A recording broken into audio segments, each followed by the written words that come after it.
नमस्कार। आजकल हर तरफ एक ही बहस छिड़ी हुई है, एक राष्ट्र एक चुनाव।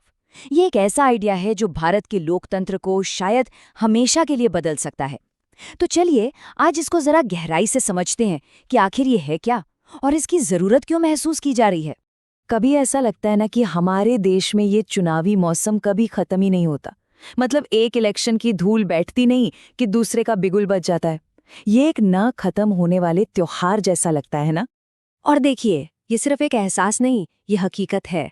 अगर औसतन देखें तो भारत में हर साल 6 से 7 राज्यों में चुनाव होते हैं।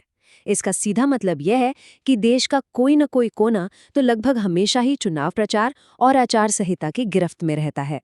और इस लगातार चलती चुनावी प्रक्रिया की एक बहुत बड़ी कीमत भी है। सिर्फ 2019 के आम चुनाव को ही ले लीजिए। अंदाजा है कि इस पर लगभग 60,000 करोड़ रुपए खर्च हुए थे। सोचिए जरा, ये तो सिर्फ एक चुनाव का खर्चा है।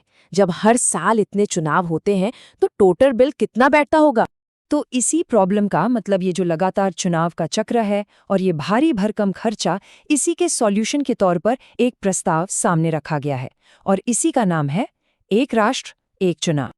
तो ये है क्या चीज? बहुत सिंपल शब्दों में कहें तो इसका मतलब है कि लोकसभा यानी देश की सरकार और सभी राज्यों की विधानसभाओं के लिए वोटिंग एक ही समय पर हो। आइडिया ये है कि वोटर एक ही बार पोलिंग बूथ पर जाए और केंद्र और राज्य दोनों सरकारों के लिए अपना वोट डाल दे। अब देखिए, ये सिर्फ कोई हवाई बात नहीं है। इस आइडिया को बहुत गंभीरता से लिया गया और हमारे पूर्व राष्ट्रपति श्री रामनाथ कोविंद जी की अध्यक्षता में एक हाई लेवल कमेटी बनाई गई। इसका काम था ये पता लगाना कि क्या ये सच में किया जा सकता है, क्या ये प्रैक्टिकल है।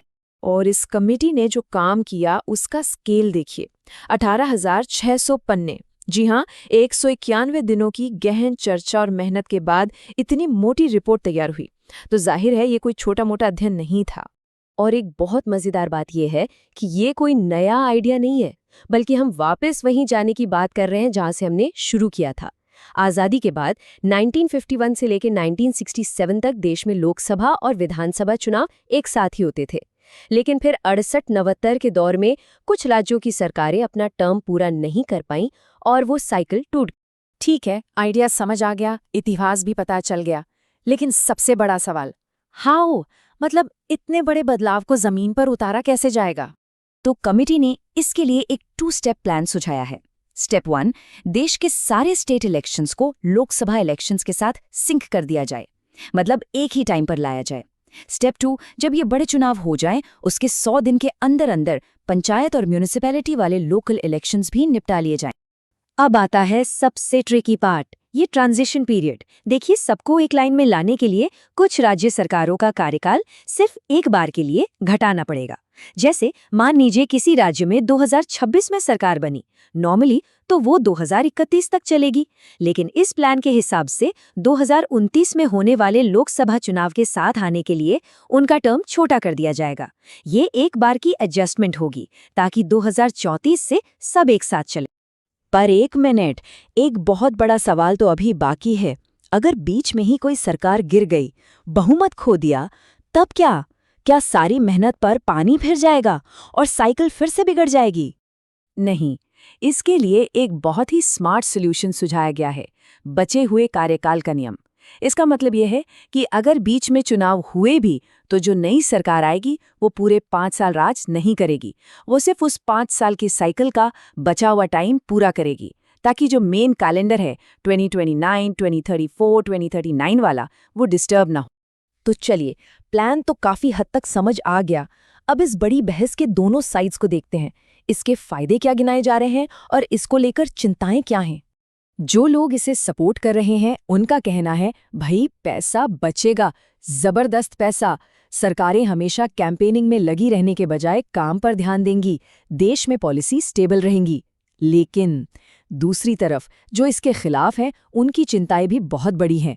वो कहते हैं कि ये हमारे फेडरल स्ट्रक्चर यानी संघवाद के लिए खतरा है। राष्ट्रीय मुद्दे इतने हावी हो जाएंगे कि गली मोहल्ले के लोकल मुद्दे दब जाएंगे, और छोटी रीजनल पार्टियों का क्या होगा?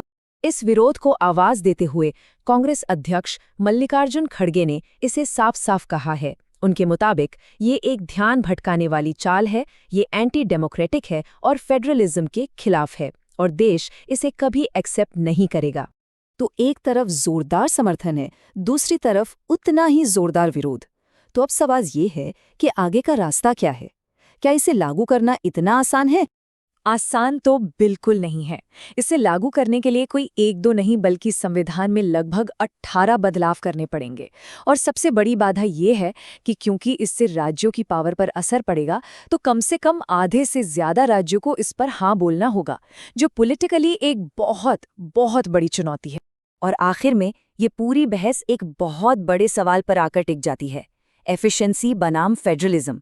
यानी प्रशासनिक सुविधा और पैसे की बचत ज्यादा जरूरी है या फिर हमारा संघीय ढांचा और क्षेत्रीय आवाजों का प्रतिनिधित्व। भारत के महान लोकतंत्र के लिए इन दोनों के बीच वो सही बैलेंस, वो सही संतुलन आखिर है क्या? ये वो सवाल है जिसका जवाब हम सबको मिलकर आने वाले वक्त में ढूंढना होगा।